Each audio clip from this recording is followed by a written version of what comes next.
In the vast, unforgiving heart of the Mongolian steppe, under a sky of endless gray, a legend was born. A child delivered into a world of biting wind and endless grassland came forth, clutching a clot of blood in his tiny fist.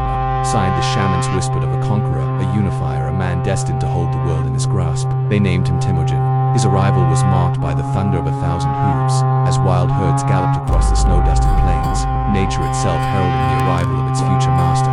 But destiny is not a gift, it is a trial by fire. Young Temujin's world shattered when his father, a respected chieftain, was treacherously poisoned by a rival tribe, cast out, abandoned by their own people. His family was left to perish in the wilderness.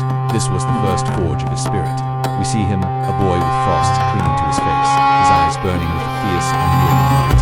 He learned to survive not by might, but by sheer will, catching fish with his bare hands in icy streams, his stomach aching with a hunger that would one day be replaced by a hunger for justice, for unity, for empire. Hardship followed him like a shadow.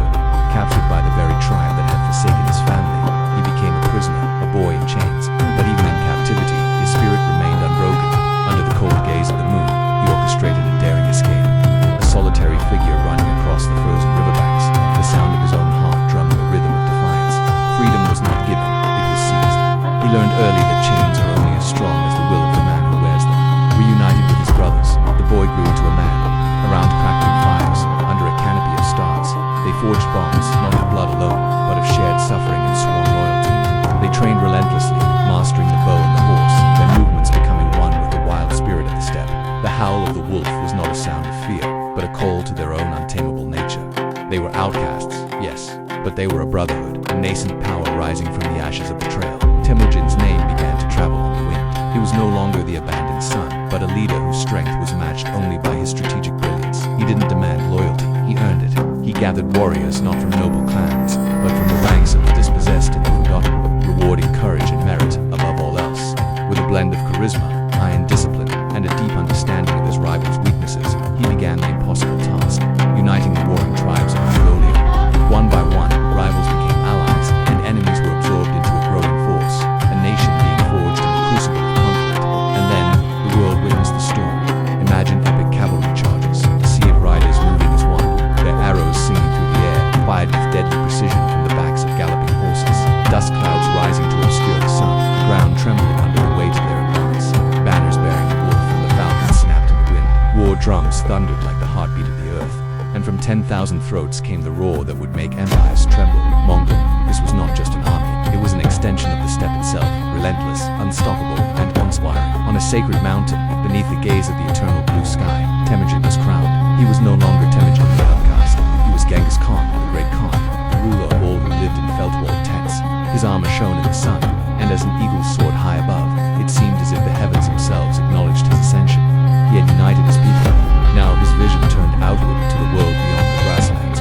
The Mongol horde swept across Asia, from the burning sands of the Silk Road to the ancient, fortified cities of China and the frozen peaks of distant mountains. His campaigns reached with a map of the known world.